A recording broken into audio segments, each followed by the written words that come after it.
नाज़रीन हेडलाइन सां ॾिठियूं तव्हांखे ॿुधायूं त कराची में यंग नर्सिस मुतालबनि जी मन्ता लाइ सिंध असेंबली ॿाहिरां एहतिजाज कयो। फुहारा चौक भरिसां पुलिस ऐं एहतिजाज कंदड़नि विच में चकरियूं थियूं, जॾहिं त पुलिस एहतिजाज कंदड़नि ते कड़की पई। इन हवाले सां वीडियो लिंक ते मौजूद है महताब शहर जी। महताब जी गुज़िरियल 15 ॾींहंनि खां प्रेस क्लब वाॾो एहतिजाज कंदड़ नर्सिंग ऐं मेल नर्सिंग जेके आहिनि उहे गॾिजी एहतिजाज करे रहिया हुआ। जेके मुतालबनि जी मन्ता लाइ जो चवणु आहे त असांजा जेके बेसिक मुतालबा आहिनि उहे मञिया वञनि। उहे अॼु जेके आहिनि उनजे 15 ॾींहंनि खां पोइ उहे अॼु असेंबली तरफ़ रुख करे रहिया आहिनि, त जिते पुलिस जेको आहे उनजो अॻु जले करे उनखे एहतिजाज खां रोके थो आहे, छो त रेड लाइन में क्रॉस कनि पिया।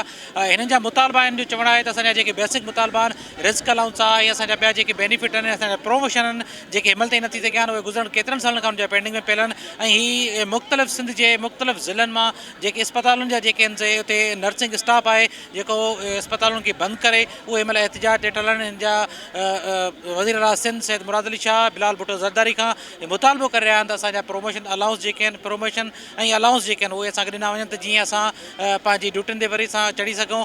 न त ॿी सूरत में जेका असां एहतिजाज जो दाइरो वधाईंदासीं। असां CM हाउस अॻु जेको आहे एहतिजाज कंदासीं। तव्हां हिकु कैमरामैन ॾेखारे थो त उहे हिनमहिल जेके नर्सिंग मेल आहिनि फीमेल आहिनि उहे हिते एहतिजाज करे इहे धरणो हणी हिते वेठल आहिनि फुहारा चौक वटि। जेके असेंबली वारो जेको वञी रहिया, जंहिं बैदि हुननि खे पुलिस रोके थो आहे, छो त उहो रेड लाइन में वञनि पिया, जंहिंजे करे पुलिस उनखे रोके वरितो आहे। हूअ पंहिंजे मुतालबनि जी मन्ता लाइ जेके आहिनि से पंहिंजो एहतिजाज करे रहिया आहिनि। तव्हां कैमरामैन तव्हांखे पोइ त ॾेखारे सघे थो त जेकी पुलिस आहे उहा महिल हुनजी ढाल बणियल आहे, जेके हुनखे रोके वरितो आहे, हुनखे अॻे वधणु न पिए ॾिनो वञे। जी